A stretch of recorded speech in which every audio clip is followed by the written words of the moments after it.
الإله لست للفردوس It's also a sexual أعلى. revolution.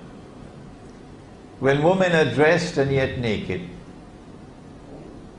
eventually you're going to have the majority of children being born as awladu zina. Said the Prophet ﷺ, 1400 years ago in Arabia, he said it. A child being born out of wedlock, that's no big thing anymore. Everybody doing it. Huh? Marriage, that's for the birds. We don't bother about marriage anymore. Huh? This is the best of all worlds. A sexual revolution which is going to result in the majority of children being born as awladu zina, out of wedlock. And more than that, and the Muslim youth better listen. He said the time will come when people will have sexual intercourse in public like donkeys. Like donkeys. An African student wrote to me from Paris, Sheikh, we don't have to wait for that. It's right here now, just outside of my window in my university dormitory. I can look out and see them having sexual intercourse like donkeys. That's what the student told me, an African student in Paris, just about maybe a month ago. Another one told me I was in Tokyo, and on a street in Tokyo I saw them like donkeys having sexual intercourse in public. In public. What do? We first of all recognize this is the work of Dajjal. This is the work of Dajjal. And so there's going to be a release of sexual energy in the world as we travel further and further in time. People are going to become more and more obsessed with sex. And to the point of sometimes being driven to madness.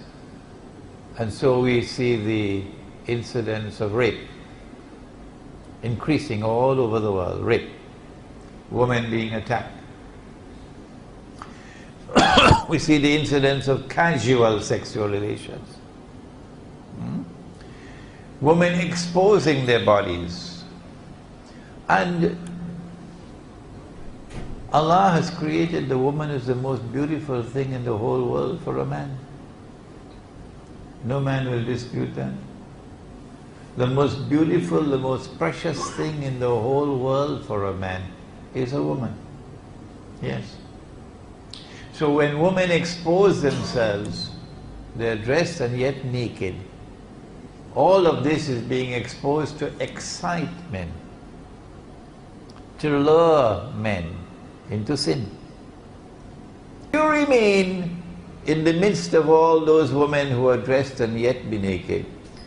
Tomorrow it will become business as usual. Nothing will register inside of you, and that is a sign of decline of faith. My answer is to get out. Get out and go to the remote countryside where you won't be seeing these things. You're not going to like these words of mine. It doesn't bother me. I preach the deen to please Allah. So we move out to the countryside and we build villages, Muslim villages. And in these villages we will have not one wife, many wives. Because every woman who comes to that village and says, I want a husband, somebody has to marry her. Somebody has to marry her. So if your wife says, well, I don't want my husband to take another wife, we say, well, why don't you stay in KL? Why don't you stay in Kuala Lumpur? No.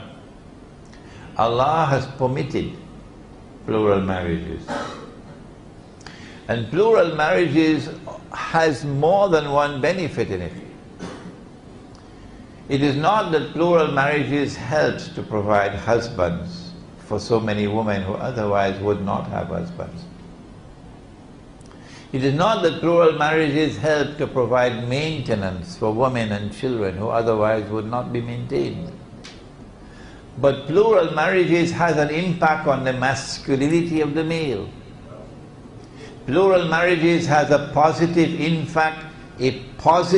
impact on male virility, making you more of a man. And Hussein doesn't care for popularity. Now, finally, before we end, why have we concentrated on the youth in this fake glamour of the modern age? The answer is because it is Suratul Kahf of the Quran more than any other surah which explains Akhirul Zaman, the age in which we now live. And in Suratul Kahf there is the story of the young men in the cave. Innahum fityatun amanu bi rabbihim wazidnahum huda. Allah directs attention. The ones who stood up and proclaimed their faith, regardless of the price they had to pay, were young men. The ones who withdrew from society. I'm giving up my home, I'm giving up my town rather than giving up my faith. And they fled to a cave. Were young men, not old people like myself. Were young men. And so if the flag of Islam is to be taken to triumph tomorrow, it is young men.